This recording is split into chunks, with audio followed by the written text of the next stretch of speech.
만나면 좋은 친구 MBC.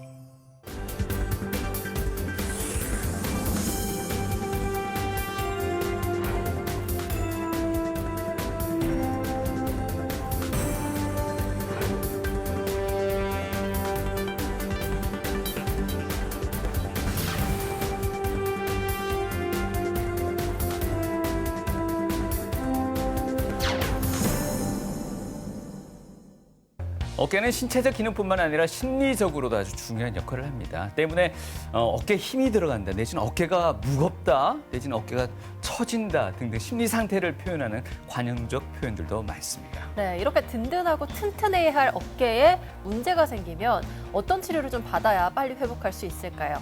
오늘 TV 메디컬 약손에서는요, 스포츠 의학을 통해서 이 어깨 건강 바로 세워보겠습니다. 네, 오늘 도움 말씀 주실 건강주치 소개해드리겠습니다. 정형외과 조광석 원장님 모셨습니다. 안녕하십니까? 안녕하십니까.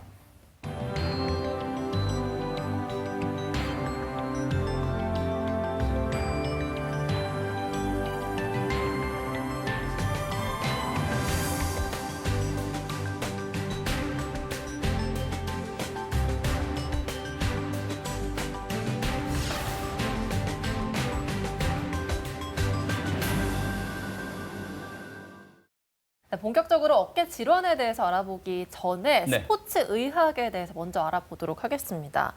스포츠 의학이라고 하면 왠지 이름 때문인지 운동선수와 좀 관련이 있는 게 아닌가라는 추측이 가는데요. 원장님, 저희가 스포츠 의학을 좀 어떻게 이해하면 되겠습니까? 대부분 사람들이 좋아하는 스포츠가 하나 정도는 있을 거라고 생각합니다. 저도 이제 야구를 되게 사랑하는데요.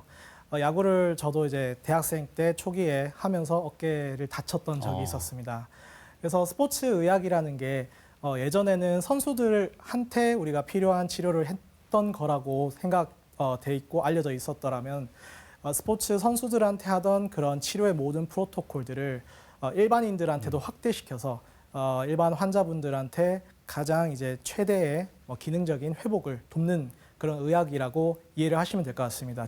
그래서 환자가 호소하는 그런 근골격계 증상을 당연히 진찰과 영상으로 평가를 하고요. 수많은 이제 정형외과에서 할 수 있는 치료들, 물리치료, 도수치료, 기계치료, 그 외 주사나 약물치료, 수술적 치료 등의 이 모든 치료와 운동치료를 결합을 시켜서 최종적인 이 환자가 할 수 있는 극대화된 운동, 그다음에 기능적인 회복을 통해 일상으로 빠르게 복귀를 시키는 것이 스포츠 의학의 어떤 가장 큰 장점이라고 할 수 있을 것 같습니다. 네. 그래서 이제 정형외과 의사로 봤을 때 이 스포츠 의학의 차별점이 무엇이냐라고 봤을 때 정형외과에서 환자분들이 오면은 물리치료, 그다음에 도수치료, 기계치료, 그다음에 주사나 약물치료 또는 수술적 치료가 필요하면은 수술까지 하고요. 결국 이걸 바탕으로 해서 그 선수 또는 그 환자분들을 운동을 다시 못했던 부상 때문에 내가 관절이 아파서 하지 못했던 운동들을 다시 트랙에 올린다 해서 트랙온이라고 표현을 하고요. 그래서 운동을 초기 단계부터 그 다음에 후기 단계까지 끌어낸다라고 이해를 하시면 될 것 같습니다. 그래서 그걸 바탕으로 이 사람이 회복이 되었다고 판단되었을 경우에 트레이닝을 시작하고요. 그 다음에 그 트레이닝 이후에는 당연히 이제 시합 전 단계까지 이제 몸을 만들고 가능하다고 판단되었을 경우에 수많은 이제 파트에서 이 사람이 이제 시합을 갈 수 있겠다. 이제는 완벽하게 일상에 회복할 수 있겠다라고 했을 경우에 시합까지 갈 수 있게 만들어준다라고 이해를 하시면 될 것 같습니다. 네, 환자들이 보다 빠르게 스포츠 활동이나 보다 나은 일상으로 복귀를 할 수 있도록 도와주는 게 스포츠 의학이라고 설명을 해주셨는데요. 네. 우리나라에서는 아직 좀 생소한 개념이기는 한데 해외에서는 익숙한 개념이라고 하더라고요. 제가 미국에 잠깐 운 좋게 연수를 간 적이 있었습니다. 미국의 이제 대형 병원들은 이미 이런 스포츠 의학이 10년, 20년 전부터 발달해 있습니다. 미국의 스포츠 의학의 이 학회 같은 경우에도 1954년에 설립이 되었고, 이 지금 보시는 것처럼 병원에서도 이런 이제 잔디로 깔아놓은 트랙에서 환자분들을 운동 치료를 많이 하고 있습니다. 지금 이 메이오라는 병원에 제가 갔었는데요. 메이오 클리닉은 미국에서도 가장 큰 병원으로 유명한 병원이고 거기에는 이런 작은 뭐 아이스하키장이 있고 작은 또 뭐 이런 농구장이 있고 그 안에서 운동할 수 있는 수많은 랙이나 그다음 덤벨, 뭐 바벨 이런 것들이 있어서 이거 자체 건물이 하나에 뭐 한 제가 기억에 8층 정도의 엄청 큰 대형 건물이었어요. 여기서 뭐 수술을 하던 아니면 수술을 하지 않던 이 환자분들이 여기서 운동 치료, 재활 치료를 엄청나게 많은 퍼포먼스를 끌어내서 선수에 못지않게 재활을 끌어내서 회복을 하고 있는 것을 제가 봤었습니다. 네. 그럴 수 있는 이유가요. 물론 프로스포츠도 예전보다 더 활성화됐지만 건강한 노후를 위해서 내지는 취미, 레저 활동을 위해서 스포츠를 더욱더 많이 즐기다 보니 이런 스포츠 의학에 대한 중요성도 더욱더 높이 부각되고 있는 게 아닌가 생각도 들거든요. 어떻습니까? 맞습니다. 제가 뭐 환자 한 분이 기억나는 분이 있습니다. 그래서 그 환자분이 90대 할머니셨어요. 그 환자분이 발목이 아파서 오셨어요. 왜 오셨냐라고 여쭤보니까 자기는 마라톤을 뛰고 싶은데 발목이 아파서 못 뛰겠다. 그래서 90대 할머니가 보스턴에 이제 마라톤이 유명한데 예. 거기에서 매일매일 뛴다 하시더라고요. 그래서 스포츠는 저희가 일상에서 뗄래야 뗄 수 없는 관계라고 저는 생각하고 있습니다. 그래서 뭐 작은 부상이든 작은 통증이든 내가 운동을 하면서 이게 결국은 부상이 운동을 못하게 하고 그렇죠. 그거 자체가 환자의 건강에 당연히 좋은 영향을 끼칠 수 없기 때문에 아까 말씀드렸던 것처럼 트랙온, 그 운동을 계속 할 수 있는 몸을 만들어 준다는 점에서 스포츠의학은 아주 중요한 역할을 하고 있다고 생각하고 있습니다. 네, 요즘엔 이렇게 일반인 분들도 스포츠에 관심을 참 많이 가지고 계신데요. 네. 근데 사실 전문 스포츠인이 아니면 운동을 하다가 부상을 입었을 때 뭐 통증만 없어지면 혹은 뭐 겉으로 보이는 상처만 좀 나으면 회복이 다 된 게 아닌가라고 생각하시기가 쉽잖아요. 그렇죠. 근데 실제로 스포츠 의학에서 바라보는 이 회복의 의미가 조금 더 넓은 의미라고 하더라고요. 네, 맞습니다. 저희가 도넛 이론이라고 저도 이제 환자분들한테 많이 설명을 합니다. 예전에는 이렇게 도넛을 보면은 중간에 동그랗게 비어 있는 부분이 있지 않습니까? 저런 손상 부위에 집중해서 치료를 했더라면은 그 말고도 정상적으로 괜찮은 정상 부위에 대해서 좀 더 집중을 하자라는 게 스포츠 의학에서 회복에 대한 개념입니다. 예를 들어서 어떤 뭐 대퇴사두근이든 아니면 햄스트링이든 그 근육에 파열이 10% 정도 있다고 가정했을 때 10%의 파열도 중요하지만 나머지 90%의 정상 조직의 기능적 회복이 어떻게 보면은 기능적 발달이 더 중요할 수 있습니다. 나머지 90%가 120%, 150%의 근력 강화를 했을 경우에 다쳤는 그 10%의 부하가 당연히 나머지 근육이 다 보완을 할 수 있기 때문에 결국은 서서히 메꿔지고 그 손상 부위가 회복이 된다라고 이해를 할 수가 있습니다. 네, 그래서 스포츠의학의 회복 단계를 이렇게 크게 8단계로 나눌 수가 있습니다. 처음에 염증과 통증이 있어서 환자가 증상이 있어서 왔을 때 그걸 통증 증상을 회복하는 첫 번째 단계가 있고요. 그 다음에 문제가 있는 그 관절의 가동 범위를 두 번째로 회복을 할 수가 있습니다.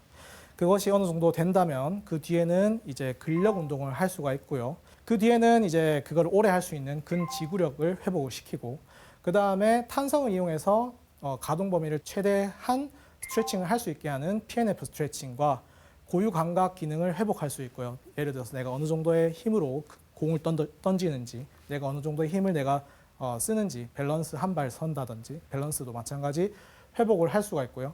그걸 토대로 기능적 운동을 회복.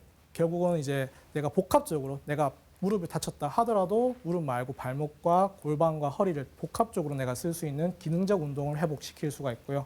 이후에는 이제 심폐지구, 이제 유산소 운동을 계속 꾸준하게 하고 그 마지막 단계에서 결국은 이제 스포츠까지 일상으로 복귀를 할 수가 있습니다. 네, 아주 이상적인 회복 단계를 짚어주셨는데요. 이 스포츠 의학을 통해서 앞서 말씀드렸던 어깨 질환을 치료하는 방법에 대해서 이제 이야기를 본격적으로 나눠보도록 하겠습니다.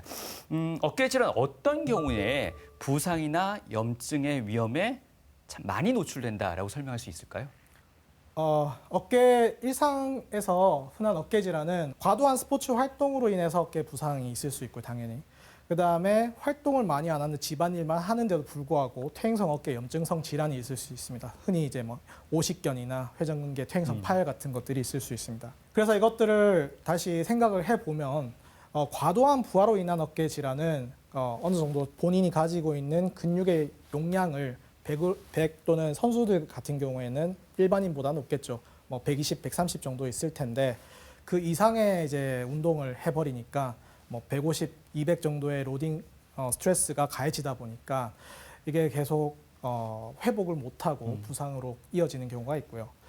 반대로 중년, 고령의 환자분들 같은 경우에는 어깨에 근력이 빠지고 주변에 있는 근력이 빠지다 보니까 그 자체 어깨에 가해지는 그런 스트레스 자체가 어깨 안쪽에 있는 속근육, 회전근개와 같은 속근육으로 스트레스가 가해지게 되고 그게 지속되다 보니까 회전근개 퇴행성, 파열이 되고 또는 그것이 오십견으로 이어질 수가 있습니다. 네.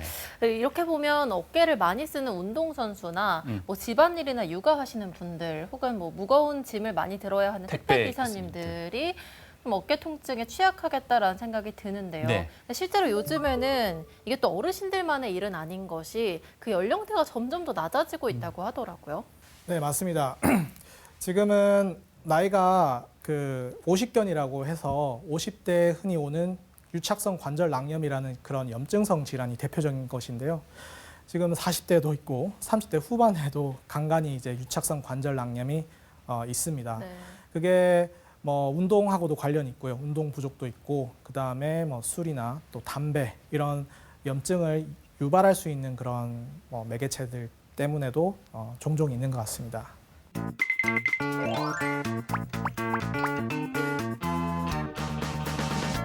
건강한 삶을 위해서 혹은 다양한 취미 생활을 즐기기 위해서 많은 분들이 스포츠를 즐기고 계시는데요. 그 스포츠의 종류에도 그냥 걷기 운동과 그냥 거친 익스트림까지 다양하게 있습니다. 스님, 실제로 스님 찾아오는 환자분들 중에서 너무 과격한 운동을 해가지고 다쳐서 오시는 분들도 계시는가요?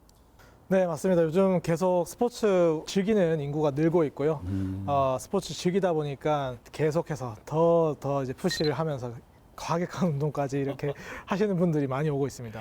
일반 시민분들은 스포츠 재활이나 혹은 어깨 건강을 위해서 어떤 노력을 하고 계시는지 저희들이 이야기를 담아봤거든요. 화면으로 한번 만나보시죠. 스포츠 의학은 이제 운동선수들이 다쳤을 때 재활의 목적으로 만들어진 의학이라고 알고 있습니다. 요즘은 선수뿐만 아니라 일반인들에게도 적용된다고 들었어요. 부상의 외상뿐만 아니라 심리학적 부분까지 광범위한 치료 의학 의술로 알고 있습니다. 관절 건강을 위해서 운동할 때 물을 좀 많이 마시는 편이고 그리고 운동하기 전 스트레칭을 좀 많이 해주는 편입니다. 저는 운동 시 보호 장구를 꼭 착용하고 그리고 운동 시 지나치게 관절을 꺾지 않으려고 하는 편입니다. 저 같은 경우는 관절을 무리하게 사용한 날에는 충분히 그 관절이 휴식할 수 있게 좀 도움을 주는 편이고 이제 관절에 좋은 영양제도 좀 많이 챙겨 먹는 편입니다. 선생님, 과도한 스트레칭은 오히려 관절에 안 좋다고 들었는데 사실인가요? 네, 맞습니다. 예를 들어서 뭐 어깨가 됐든 뭐 무릎이 됐든 정상 가동 범위를 넘어서서 너무 과도하게 했을 경우에는 오히려 관절에 붙어 있는 힘줄이나 인대를 다칠 수가 있습니다. 그러면 좀 적당하다는 게 어느 정도일까요, 스트레칭이? 사람마다 이 유연함에 따라서 좀 가동 범위가 다를 수가 있다는 첫 번째 생각을 해야 되고, 그다음에 두 번째는 본인이 느꼈을 때 통증을 견디면서까지 스트레칭을 할 필요는 없습니다.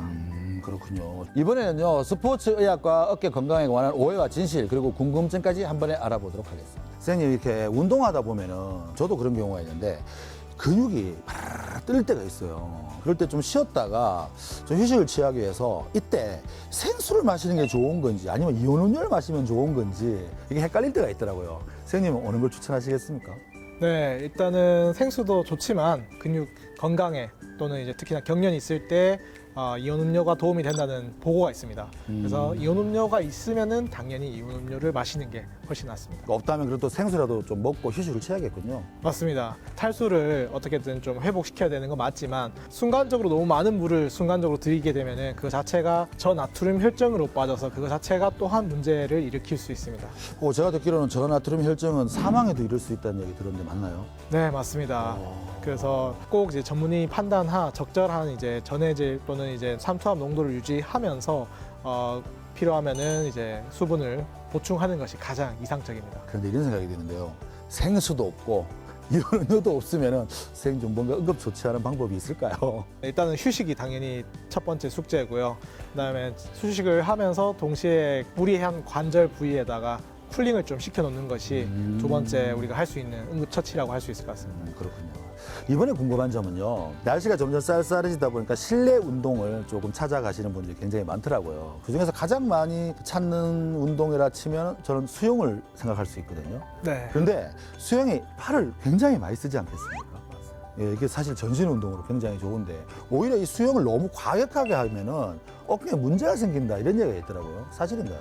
맞습니다. 수영을 하면서 다치는 경우가 많아서 이게 이제 닉네임, 별명도 있습니다. 뭔데요? 스위머 숄더라는 게 따로 있습니다. 수영을 하다 보면은 가동 범위를 어떻게 가장 많이 써야 되는 운동 중에 하나다 보니까 이렇게 하는 게 아니기 때문에. 그래서 이게 이렇게 이제 풀로 이렇게 어깨를 네네. 돌리다 보면은 회전근개가 이 뼈 두 개 사이에서 충돌이 일어나고 따를 수 있습니다. 그래서 어깨 힘줄이 파열이 되는 경우가 많습니다. 자유형 또는 접영할 때 특히 가동 범위를 좀 줄여서 도화를 줄이는 게 좋습니다. 어떤 운동이든 좀 과한 거는 문제가 되네요. 맞습니다. 스포츠 의학과 어깨 건강에 대한 궁금증 제가 질문이 있습니다를 통해서 먼저 알아봤습니다. 어깨는 다른 관절에 비해서 운동 범위도 넓고 또 회전 운동도 많다 보니 여러 가지 질환에 노출될 가능성도 클 수밖에 없는데요. 일단은 이 어깨의 해부학적 구조부터 먼저 한번 설명을 들어보도록 하겠습니다. 어깨 회전근개 해부학에 대해서 간단하게 설명드리겠습니다. 어깨 회전근개는 위쪽에는 극상근, 그 다음에 뒤쪽에는 극하근, 그 밑에는 소원근이라고 하는 근육과 힘줄로 구성이 되어 있고요.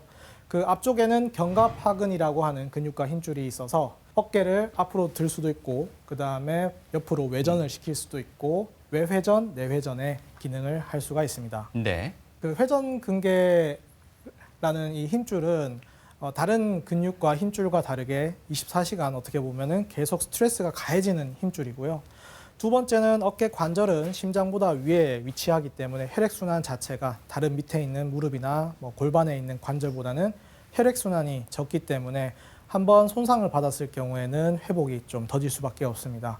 어깨 회전근개 힘줄은 속근육이고 그 다음에 가장 안쪽에 위치한 힘줄이라서 이게 파열이 되었을 경우에는 진행을 할 수밖에 없고요. 뒤쪽에 있는 근력의 장력이 24시간 계속 유지가 되어서 한번 파열이 되었을 경우에는 점차 진행을 할 수밖에 없습니다.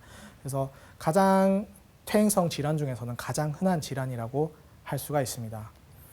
또한 이 회전근개는 주변에 있는 삼각근뿐만 아니라 대흉근과 승모근하고도 긴밀한 관계가 있는데요. 회전근개는 이 삼각근과 상호작용을 하고 어깨 구조를 안정화시켜주는 역할을 하며 특히나 이제 회전, 외회전과 내회전, 그 다음에 외전의 작용을 처음 팔을 들 때, 처음 앞으로 들 때, 처음 완전 서 있는 상태에서 30도에서 60도까지 가량의 힘을 쓸 때 이니셜에 작용을 하는 것으로 중요한 작용을 하는 것으로 잘 알려져 있습니다. 회전근개 파열을 외전 운동을 위해서 삼각근의 보상적 기능이 증가한다는 논문이 있었는데요. 위에 이제 힘줄이 파열되었을 경우에 확인했을 때 삼각근이 보상적인 기능을 하더라라는 것을 확인하였었고 삼각근의 기능이 떨어졌을 때 회전근개의 스트레스, 부하가 더 증가하더라라는 것을 확인했는 올해 2024년 논문이 있었습니다. 따라서 회전근개 파열 예방하기 위해서는 어깨 주변에 있는 근육들 관계를 영향을 주는 대흉근과 삼각근, 승모근의 기능적 강화가 필수적입니다. 네, 회전근개가 삼각근과도 기능적으로 연관이 있다라고 설명을 해주셨는데요. 네. 사실 이게 한 번 파열되면은 자연적인 회복이 어려워서 팔을 사용하면 사용할수록 그 파열 범위가 더 넓어진다고 하더라고요. 이 어깨의 회전근개 파열도 손상 범위에 따라서 종류가 나눠질 것 같은데요. 여기에 대해서 설명 부탁드리겠습니다. 네, 일단은 회전근개 파열의 종류는 크게 부분 파열, 그 다음에 완전 파열 크게 두 가지로 나뉠 수 있습니다. 먼저 부분 파열의 경우에는 파열의 범위에 따라서 그 다음에 파열의 부위에 따라서 나눌 수가 있고요. 완전 파열 같은 경우에는 파열의 범위에 따라서 크기에 따라서 다시 또 분류를 할 수가 있습니다. 부분 파열에서 흔하게 발생할 수 있는 부위는 관절면 또는 바깥에 있는 점액남면에서 파열이 발생할 수가 있습니다. 스포츠 손상과 관련된 것은 관절면에서의 파열이 좀 흔하게 있을 수가 있고요. 그다음에 점액낭면 같은 경우에는 퇴행성 질환, 힘줄이 계속 염증이 오랫동안 노출되어 있거나 힘줄의 퇴행성 질환이 진행되었을 경우에 점액낭면에도 같이 부분 파열이 동반되는 경우가 흔하게 있습니다. 완전 파열의 경우에는 크기에 따라서 그 범위를 나눌 수가 있습니다. 뭐 크기가 1cm, 그다음 미만일 때는 소파열, 그게 1cm에서 3cm 이상이면은 중파열, 그다음 3cm 이상이면은 대파열, 뭐 이런 식으로 그 위에는 또 광범위 파열로 점차 파열이 생겼을 경우에 뒤에 있는 근육이 장력 때문에 퇴행성 변화가 진행이 되고 파열 범위가 넓어질 수밖에 없습니다. 네, 이런 근육에 손상이 있다는 건 저희가 통증을 통해서 일단은 1차적으로 느낄 수가 있을 텐데요. 방금 설명해 주셨던 부분 파열이든 완전 파열이든 증상이 나타나지 않는 경우, 통증이 나타나지 않는 경우도 있다는데 사실입니까? 저는 그렇게 믿지는 않습니다. 왜냐하면 그렇게 이제 환자분들이 아파서 안 쓰게 되고 안 쓰니까 통증이 없이 그렇게 지낸다라고 하시지만 실제로 그 전에 다치기 전에 아프기 전에만큼 활동을 하시게 되면 결국은 기능적인 문제가 있을 거라고 생각합니다. 그만큼 활동 범위를 줄였기 때문에 통증을 덜 느낀다는 식으로 이해를 해야 되겠군요. 맞습니다.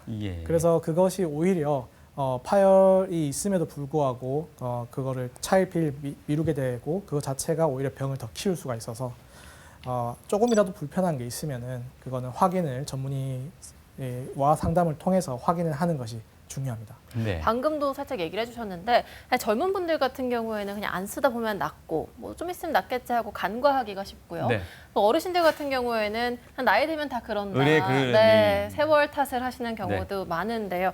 이렇게 회전근개 파열의 치료 시기를 놓치게 되면 좀 어떤 문제들이 나타날 수 있을까요? 네, 이 회전근개 파열은 점차 진행을 하는 병변이고요.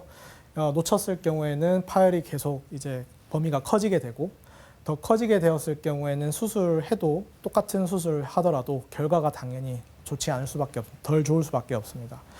그다음에 이 시기를 너무 놓쳤을 경우에 파열 자체가 뭐 광범위 파열이 됐을 경우에는 인공관절 수술을 하는 경우도 간혹 있습니다. 그렇기 때문에 어떤 상태인지 어깨를 관리하는 방법들을 예방하는 방법도 중요하고 관리하는 방법들이 정말 중요하다고 생각할 수 있습니다. 네. 이렇듯 회전근개 파열이 의심될 때는 어떤 방법을 통해서 진단이 내려지는지 그 진단법도 이제 이어서 설명 들어보겠습니다. 뭐 일단은 어깨를 전문의 선생님을 보게 되면은 이학적 검사를 하실 건데요. 이학적 검사에 대해서 이해를 이번 기회에 하실 수 있다면은 집에서도 자가진단법으로도 충분히 확인을 할 수가 있습니다. 먼저 극상근, 극하근 검사 같은 경우에는 팔을 앞으로 내밀고 살짝 45도 정도 외전을 시킨 바깥으로 뺀 다음에 손을 엄지손가락을 밑으로 해서 위로 쭉 올렸을 때 통증을 느끼면은 이거는 극상근의 파열을 의심할 수가 있고요. 반대로 이제 엄지손가락을 위로 했을 때 그 상태에서 우리가 팔을 위로 올렸을 때 통증을 느낀다면은 극하근이 파열을 의심을 할 수가 있습니다. 그다음 회전근개 파열이 있으면은 팔을 들었을 때 외전을 충분히 하고 나서 천천히 내렸을 때 이 90도 이하 범위에서는 이걸 버티는 힘, 장력이 부족하기 때문에 회전근개에서 어느 정도 90도 이하에서 어느 범위에서 팔을 못 버티고 툭 떨어지는 드라밤 테스트라고 해서 팔 떨어뜨리기 검사를 할 수가 있고요. 그 외에도 자기 배로 팔을 당기는 벨리 프레스 검사, 그 다음에 손을 등 뒤로 해서 뒤쪽에 있는 검사자 또는 뭐 물건들을 밀었을 때 통증을 느낀다면은 이런 경우에는 견갑하건 힘줄의 파열을 의심할 수가 있습니다. 그 외에도 팔을 외전시켜서 버티게 했을 때 이거를 못 버티고 팔이 이렇게 앞으로 넘어진다면은 외회전 처림 징후가 양성으로 이것도 극상근, 극하근 파열을 의심을 할 수가 있습니다. 이것뿐만 아니라 지금 현재는 어깨 회전근개 말고도 견갑골의 주위의 안정도 이것이 많이 경직도가 되어 있는지도 같이 평가를 하는데요. 이렇게 팔을 안쪽으로 쭉 밀고 그 상태에서 견갑골 뒤쪽 면을 눌렀을 때 통증을 느꼈을 경우 또는 팔을 머리 위쪽으로 해서 견갑골 아래쪽 보더를 만졌을 때 통증을 느꼈을 경우에 견갑골 자체가 지금 경직이 되어 있다. 그 자체가 스트레스를 오히려 회전근개에 더 줄 수 있다. 이런 것까지 같이 검사를 할 수가 있습니다. 그것을 토대로 기본적으로 엑스레이 영상학적 평가를 할 수가 있습니다. 지금 보시는 엑스레이는 정상 엑스레이인데요. 어깨에서는 상완 골두가 있고 저 위에 이렇게 둥글게 보이는 이런 대결절이라고 하는 이 해부학적 부위에 회전근개 힘줄이 붙어 있기 때문에 저렇게 뼈가 다시 한 번 더 이제 곡선의 곡면을 가지는데요. 회전근개 파열이 진행이 되었을 경우에는 대결절에 경화선 변성이 있습니다. 그래서 뼈가 깎여 있고 그 다음에 어깨 뼈가 나중에 회전근개 파열이 진행이 돼서 결국은 위쪽으로 어깨 상완골 골두가 올라가는 견봉 상완골 간격이 좁아지는 경우에는 관절증으로 진행했다라는 것을 엑스레이만으로도 확인할 수가 있습니다.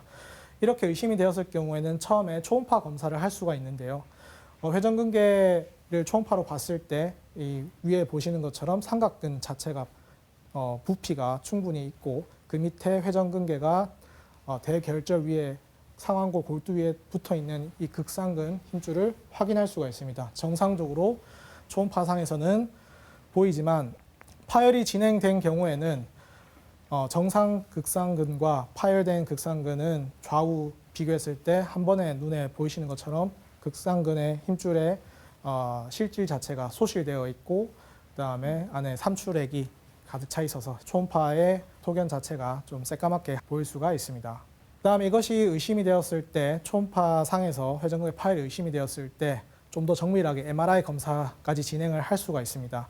오른쪽처럼 회전근개에 완전 파열이 있는지 등을 확인을 할 수가 있고 또한 그 안쪽에 MRI를 통해서 회전근개 안쪽에 있는 근육의 상태 또한 평가를 할 수가 있습니다.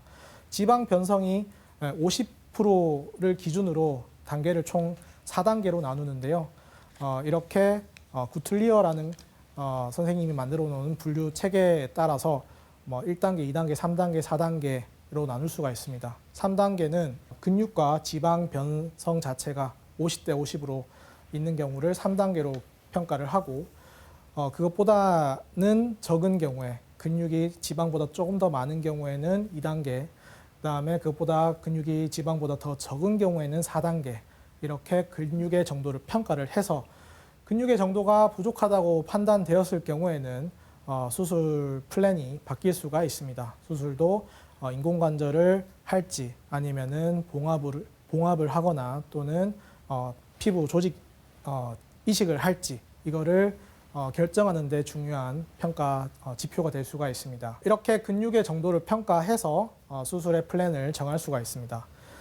어깨 수술은 급성기 완전 파열일 경우에는 빠르게 그 시기를 놓치지 않고 수술하는 것이 중요합니다. 어떤 환자가 넘어져서 어깨가 아파서 오셨는 경우에 팔을 잘 아파서 통증 때문에 잘 못 드는 경우가 간혹 있습니다. 그런 경우에 시기를 놓치게 되면은 그 파열 범위가 순간적으로 빠르게 진행하기 때문에 그 시기를 절대로 놓치지 않고 면밀하게 잘 그 수술을 시간을 빠르게 잡는 것이 중요합니다. 또한 부분 파열의 범위가 50% 이상이 있고 확인되었고 그 환자분의 증상이 지속되면서 보존적 치료가 실패했을 때도 마찬가지로 수술을 결정할 수가 있고요. 그다음에 퇴행성 완전 파열, 완전 전층 파열의 경우에서도 보존적 치료가 실패하고 증상이 계속 지속되었을 경우에는 소파열인 경우에도 수술을 진행할 수가 있습니다. 네, 진단이 내려지면 손상 정도에 따라서 치료 방향을 결정을 할 텐데요. 네. 만약에 수술을 하게 되는 경우에는 수술 전에 시행했을 때 그 예후를 높여주는 재활 운동이 또 따로 있다고 하더라고요. 거기에 대해서도 설명 부탁드리겠습니다. 네, 수술을 결정이 됐다 하더라도 이게 응급 수술이 아니기 때문에 충분히 컨디셔닝을 하고 그 환자의 증상을 좀 줄여주는 것이 수술 후에도 예후에도 좋습니다. 그래서 증상을 줄이기 위해서 약물을 쓸 수도 있고 주사 치료를 할 수도 있고 간단한 물리치료, 도수치료를 할 수가 있습니다. 그 외에도 적당한 운동, 견갑골 주변의 운동 또는 극상근 강화 운동을 미리 해놓고 수술을 했을 경우 그 뒤에 재활을 훨씬 더 용이하게 할 수 있다는 논문들이 있습니다. 아마도 수술이 좀 효과적인 방법이긴 하겠지만 수술을 좀 부담스러워하시는 환자분들도 계시잖아요. 그런 경우에는 이런 재활 운동만으로도 어떤 보존적 치료가 가능한 경우도 있을까요? 보존적 치료로 가능한 경우도 있고 그것은 전문의 선생님과의 상담을 통해서 그 환자의 영상학적 평가, 환자의 이제 증상이 진행되는 그런 모든 경과들을 종합적으로 보고 판단했을 때 수술과 비수술의 결정이 필요할 것 같습니다. 네, 말씀하신 보존적 치료를 통해서도 증상이 호전되지 않다면 결국 수술을 택할 수밖에 없는 상황이 될 텐데요. 그 수술적 치료법도 상당히 다양할 것 같습니다. 어떻습니까? 먼저 파열 범위에 따라서 수술 방법에 대해서 간단하게 설명을 드리겠습니다. 증상이 오랫동안 진행되고 50견을 동반한 부분 파열의 경우에는 관절경으로 어깨 관절을 확인했을 때 왼쪽에 보시는 사진처럼 손상을 받은 조직들이 보이고 네. 그다음에 충혈이 되어 있고 조직이 많이 부어 있고 민감한 상태로 있다 보니까 어깨를 조금만 움직이게 되더라도 통증을 많이 호소하시는 거죠. 그래서 저 앞쪽에 보이는 견갑하건 힘줄 위쪽에 만성 염증 조직이 덧자라 있는 것들, 그다음에 윤활 낭염, 활액 망염들이 같이 어깨 관절에 진행이 되어 있는 상태라서 저런 염증성 조직들을 결국은 제거를 해야 되는 게 중요합니다. 그 다음에 관절경으로 회전근개 상태를 확인했을 때 MRI에서 50% 이상의 부분 파열의 경우에는 봉합 수술을 하는 것이 더 중요하다라고 지금 현재 많은 논문들에서는 이야기를 하고 있습니다. 그 이유는 부분 파열이 결국은 완전 전층 파열로 진행하는 경우가 워낙 흔하기 때문에 50견 수술이 결정되었을 때 이 부분 파열을 놔두는 것이 아니라 같이 봉합을 하는 것이 의미가 있다라고 되어 있습니다. 그래서 관절경으로 관절낭 절제술과 봉합술을 동시에 치료하는 것이 임상 결과에 더 좋다는 것을 뒷받침하는 논문입니다. 그리고 소파열, 중파열의 경우에는 이 사진과 같이 회전근개에 이런 앵커, 실이 달려있는 앵커를 이용해서 힘줄을 원래 기존 부착 부위에 붙일 수가 있습니다. 위에 사진에서 보시는 것처럼 파열이 있으면은 그 위에 지붕처럼 덮어놔야 되는 회전근개 밑으로 관절에 있는 상부 관절이 노출이 되어 있고 수술하고 나면은 저 부위가 회전근개 힘줄로 다 이제 봉합을 해서 막혀 있는 것을 확인할 수가 있습니다.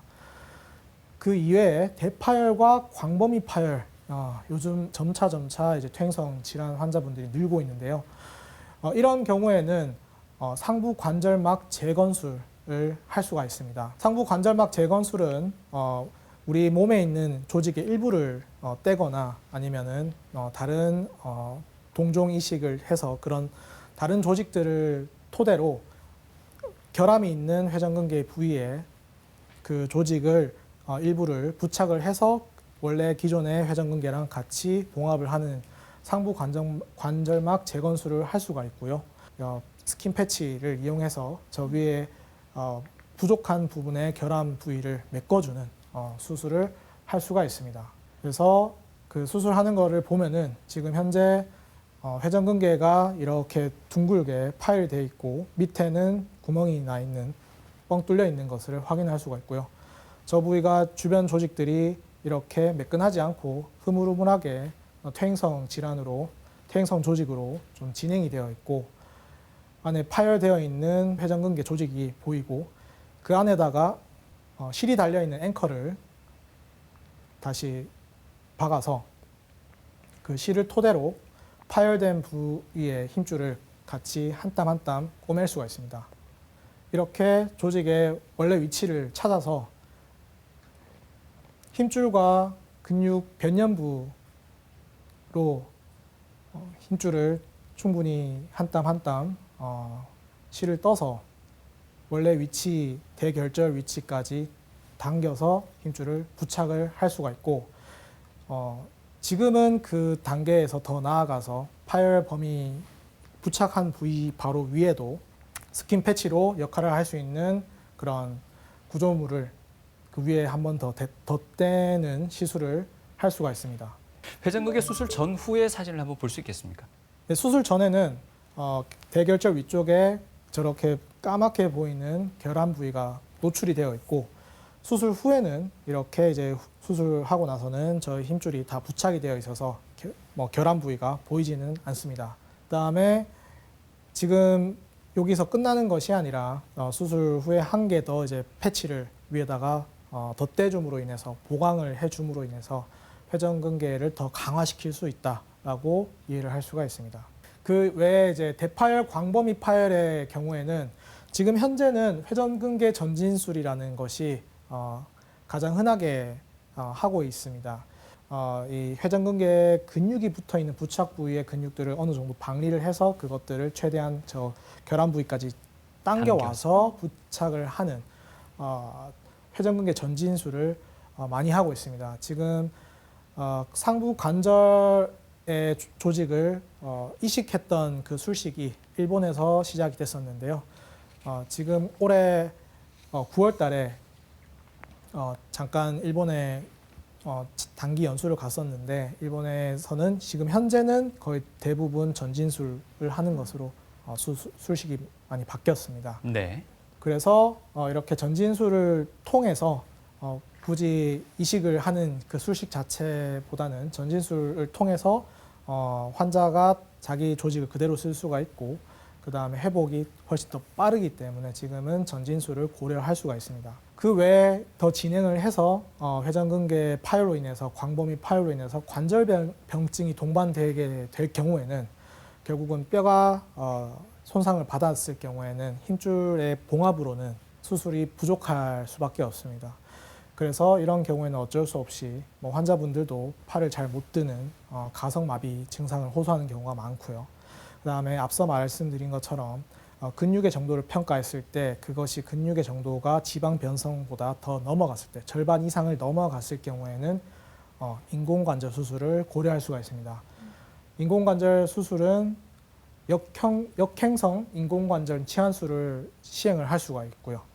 역행성 인공관절 치환술을 토대로 다시 어깨의 회전근개 힘줄은 내가 부족하지만 어깨를 감싸고 있는 삼각근의 근력을 이용해서 다시 어깨를 충분히 잘 쓸 수가 있습니다.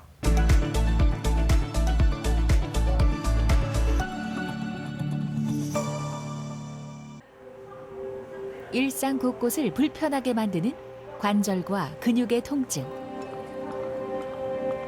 지난 5월 정형외과를 찾은 40대 환자.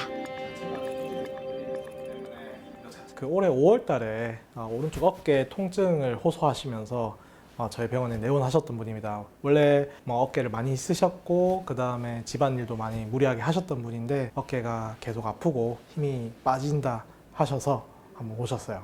팔을 들 때, 그 다음 팔을 힘을 줄 때 힘이 건칙에 비해서 좀 빠져 있었고 그다음에 어깨 가동 범위가 줄어 있으면서 가동 범위를 더 최대한 우리가 늘렸을 때 통증을 많이 호소하셨어요. 진찰상 팔을 이렇게 들어 올리는 검사가 있습니다. 통증을 호소하셨고 그다음에 나머지 드랍암 테스트에서도 이게 힘이 빠지는 게 체크돼서 극상근 파열을 의심하고 엑스레이, 초음파, 그 MRI까지 치료하기 플랜을 짜기 위해서 검사를 했었습니다. 네, 이게 수술 당시 사진이고요. 환자와 같이 회전근개의 극상근 부위가 파열될 경우 팔을 제대로 들기 힘들고 특히 팔을 위쪽에서 옆쪽으로 뻗어 올리는 동작에서 어깨 통증이 더욱 심해질 수 있어 빠른 시일 내에 적절한 치료를 받는 것이 중요하다. 네, 처음에는 증상을 일단은 먼저 완화시키기 위해서 주사 치료, 그 다음에 약물 치료를 먼저 하면서 가동 범위가 제한된 것들은 도수 치료 또는 물리 치료를 통해서 가동 범위를 회복을 도모를 했습니다. 보존적 치료를 충분한 기간 동안 했음에도 불구하고 파열 범위가 있고 그 다음에 통증이 이제 오래 지속되면은 수술을 고려할 수가 있습니다. 그래서 지금은 6주 전에 수술을 시행하셨고 지금은 수술 후 재활 운동을 하고 계십니다. 어깨 통증 및 질환으로 인한 재활 과정은 어떨까?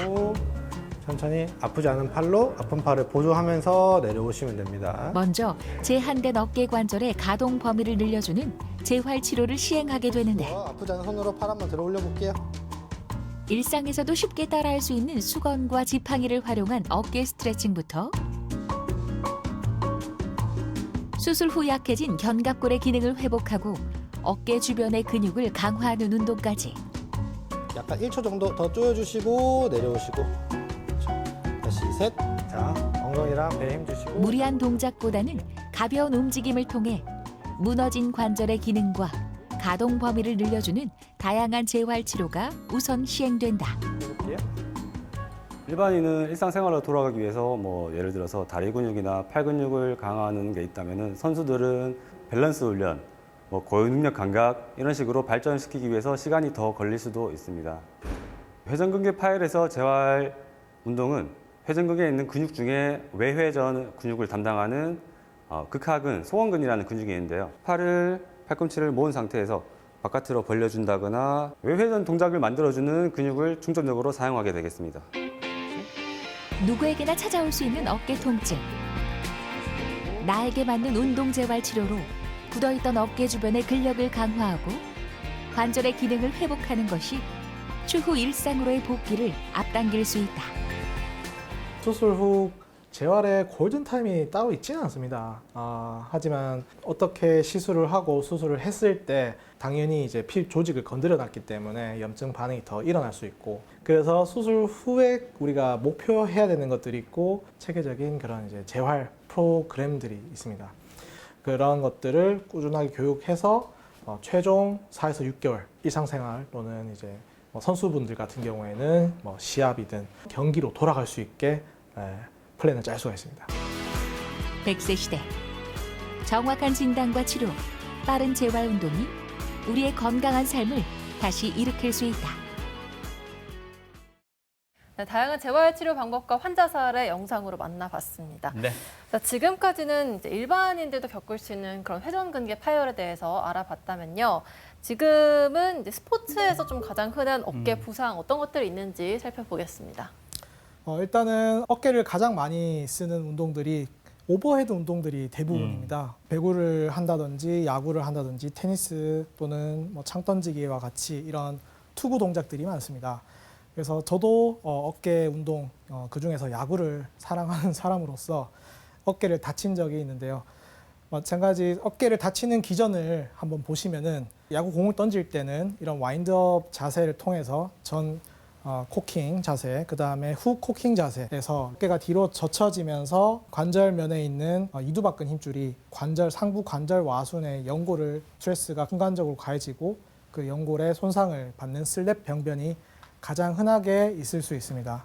투수가 공을 잡고 던질 때 뒤로 어깨가 공이 이제 뒤로 포스가 가해지면서 나도 모르게 또 그 회전력은 또 앞쪽으로 가고 팔은 뒤로 넘어가면서 이두박근 힘줄이 스트레스가 과하게 걸리면서 파열이 진행되는 것을 슬랩 병변이라고 잘 알려져 있습니다. 이렇게 다치는 기전을 필백 메커니즘이라고 표현을 하는데요. 이두박근 힘줄이 상부 관절 와순 연골 위에 붙어 있다 보니까 이 힘줄이 특이하게 뼈의 절반 붙어 있고 연골의 절반 붙어 있다 보니까 순간적인 힘이 가해지면은 이렇게 비틀리면서 힘줄이 이두박근 장두건 힘줄이 파열이 되는 경우를 슬랩 병변이라고 설명하고 있습니다. 네. 그래서 어깨에 과도한 외전 운동이 있는 특히나 이런 야구 같은 운동들에서는 투수들이 충분한 휴식이 그만큼 필요한데요. 그 휴식 없이 계속해서 부하가 걸리다 보면 회복이 되지 않고 손상이 계속 누적되고 누적됨 이후에는 결국은 파열까지 진행될 수가 있습니다. 네, 적극적으로 야구 동작을 시범까지 보여주시면서 설명을 해주셨는데요. 발생할 수 있다고 하신 그 슬랩 병변은 이제 증상이 나타날 경우에는 어떻게 좀 진단이 이루어질까요? 이 슬랩 병변은 기본적으로 조영제를 이용해서 MRI를 통해서 연골에 파열이 있는 것을 확인할 수가 있습니다. 그게 확인되었을 경우 그 다음에 환자분들이 증상을 계속 불편감을 느끼고 특히나 스포츠 선수들 같은 경우에는 운동을 해야 되기 때문에 그런 경우에는 필요하면 수술적 치료가 필요하고 그렇게 수술적 치료가 필요한 분들은 관절경으로 실제로 또 이 슬랩 병변을 직접 확인할 수가 있습니다. 이렇게 확인이 되었을 경우에는 수술적 치료를 고려할 수가 있는데요. 증상이 충분한 기간 동안의 보존적인 치료에도 효과가 없거나 그 다음에 무리한 그런 스포츠 운동을 계속 지속해야 되는 경우에는 그 슬랩 병변에 있는 염증 조직들을 어느 정도 이제 데브리라고 하는 시술을 통해서 정리를 해줄 수가 있습니다. 그래서 정리를 하고 증상이 좋아진다면은 그대로 지속을 할 수가 있고 지금 현재 파열의 범위가 진행이 심해서 불안정성이 어느 정도 있다고 판단되었을 경우에 어깨에 그럴 경우에는 파열된 연골 부위를 실을 이용해서 다시 고정을 해주는 시술을 할 수가 있습니다. 네, 슬랩병변에 대한 좀 전문적인 설명을 들어봤는데요.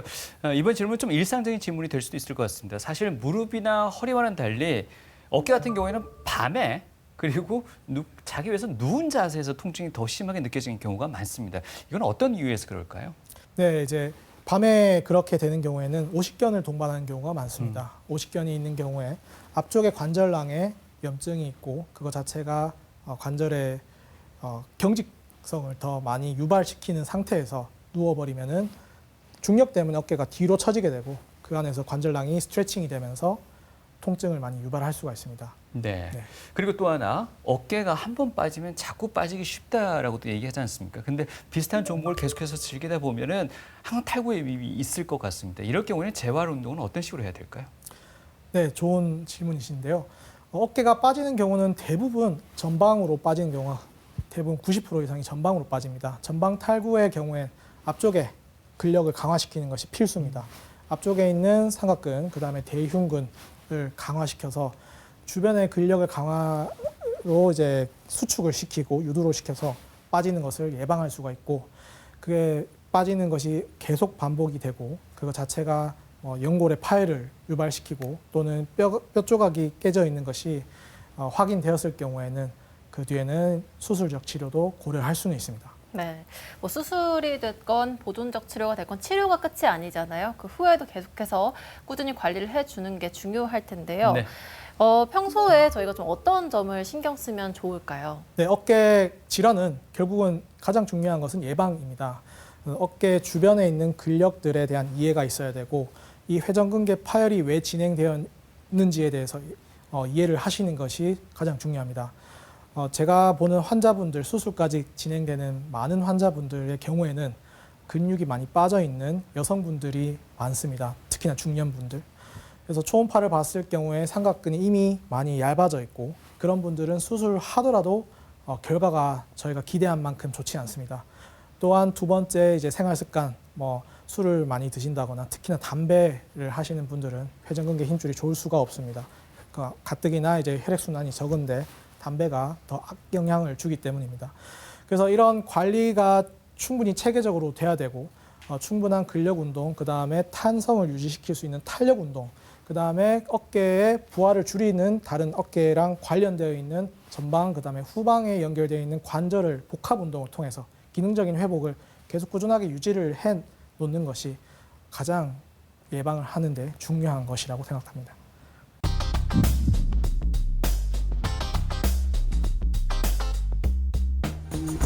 모든 건강은 건강할 때 지켜라 이런 말이 있지만 한번 손상된 관절은 적극적 치료가 필요하다고 합니다. 그래서 이번에는요 스포츠의학과 어깨 건강에 관한 시청자 사연들을 모아봤습니다. 선생님, 70세 노모를 모시고 있는 아드님의 사연입니다. 이 어머니가요 나이가 있으심에도 불구하고 축구도 하시고요 수영도 하시고 트레킹까지 각종 스포츠를 굉장히 섭렵까지 하고 능숙능란하게 하신다고 하네요. 네. 그런데 나이를 잊은 채 여가를 즐기다가 어깨 회전 근개가 심하게 파열되어서요 의사 선생님이 수술을 권유했다고 하네요. 주변에서는 고령 환자는 어깨 수술하면 안 된다, 그냥 시술 간단한 치료만 해야 되지 나이 드신 분들이 어깨 수술을 하지 마라 이런 이야기 너무 많이 들었다고 하는데 실제로 안 하는 게 나을까요?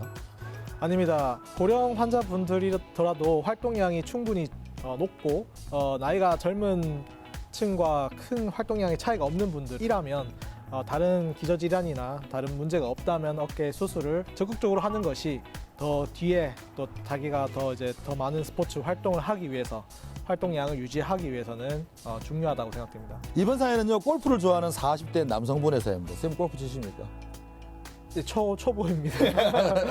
최근에 이분이 일이 바빠서 골프를 자주 못 쳤다고 해요. 요즘 현대인들 다 그렇겠지만 제가 오랜만에 골프 치러 나갔다 옵니다. 얼마나 기분이 좋겠습니까? 그런데 전에 없던 어깨 통증을 자꾸 느끼게 되는 거예요.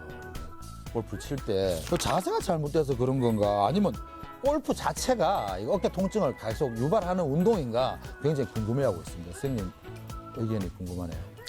네, 저도 골프를 처음 배울 때 아무래도 이제 정자세, 그다음에 가동 범위를 최대한 극대화시켜서 네. 운동을 해야 되고, 또한 이제 팔을 최대한 벌린 상태에서 무거운 골프채를 들고 있는 상태에서 최대한 힘을 임팩트 있게 줘야 되기 때문에 힘도 들어가면서 동시에 어깨도 벌어지는. 이만큼 올리잖아요. 네, 맞습니다. 가동 범위가 무리해질 수밖에 없고 그거 자체가 관절랑에 당연히 부담을 줄 수 있습니다. 또한 이제 힘줄도 마찬가지고요. 그다음에 다시 힘을 그 상황에서 줘야 되기 때문에 벌어진 상태에서 근육이 다시 수축하면서 힘줄에 2차적으로 부담을 줄 수 있습니다. 무리가 가네요. 무리가 갈 수도 있습니다. 네, 그래서 저는 골프를 치면서 제가 칠 수 있는 힘의 한 80% 정도만 치는 걸 저는 이제 연습을 하고 있고. 좋은 방법이네요. 네, 맞습니다. 그래서 이기려고 치진 않습니다. 굉장히 현명하십니다. 그런데 전에 없던 통증을 느끼는 거잖아요. 네. 이건 뭔가 어깨에 문제 있는 거 아닌가요, 지금 현재? 평소에 느끼는 것 이상의 통증을 느끼신다면은 꼭 병원에서 전문의 선생님과 상담을 하시는 게 좋습니다. 그게 순간적인 임팩트로 인해서 힘줄이 파열이 됐거나 아니면 관절랑 자체가 손상을 받을 수 있기 때문에 그거는 꼭 검사를 해보시는 게 좋습니다. 네, TV 메디코 약선 오늘 이 시간에는 스포츠 의학을 통해서 어깨 건강 지키는 방법에 대해서 알아봤습니다. 네. 오늘 끝으로 시청자분들께 당부의 한 말씀 부탁드릴게요. 어깨 질환이 오기 전에 저희가 어깨를 먼저 부상을 예방을 하고 퇴행성 질환을 예방하는 것이 훨씬 더 중요합니다. 이미 어깨 부상이나 그 퇴행성 질환이 발생했을 때 그 처치나 우리가 치료를 하는 거에 있어서는 조금의 이제 환자분들도 고생이나 당연히 치료에 대해서 피드백이 당연히 좀 좋지는 않을 수 있습니다. 그래서 치료가 필요한 시점이 됐을 때 치료를 하러 오시지 마시고 우리가 어깨를 예방할 수 있는 운동들을 충분히 사전에 공부를 하고 본인의 어깨 건강을 관리를 하시는 것이 중요할 것 같습니다. 네. 원장님 말씀대로 튼튼한 어깨 건강은 든든할 때 대비할 수 맞습니다. 있어야 될 것 같습니다. 어깨 통증 양상 비슷하다 그래도요. 원인이 되는 질환은 다양할 수 있기 때문에 섣불리 자가 진단하지 마시고 꼭 전문의와 상담하시기 바랍니다. 네, 어깨가 한결 가벼워지는 유익한 정보 전해주셨죠? 네. 정형외과의 조광석 원장님과 이야기 나눠봤습니다. 고맙습니다. 고맙습니다. 감사합니다.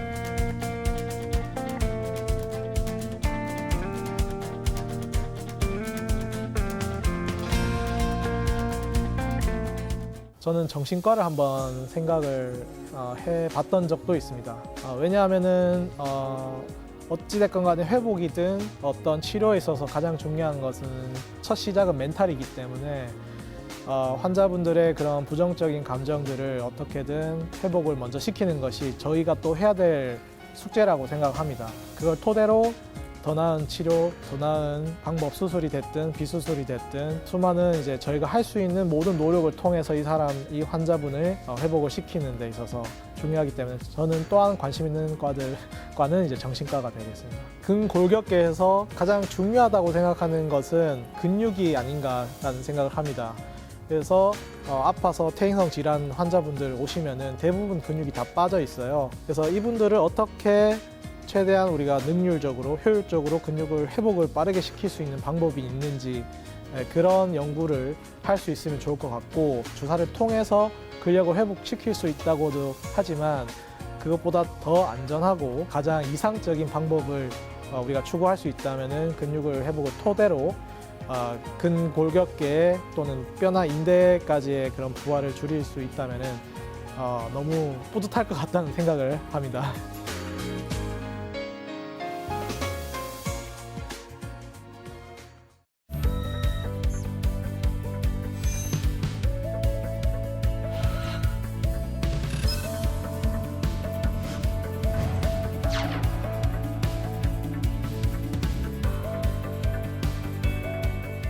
만나면 좋은 친구 MBC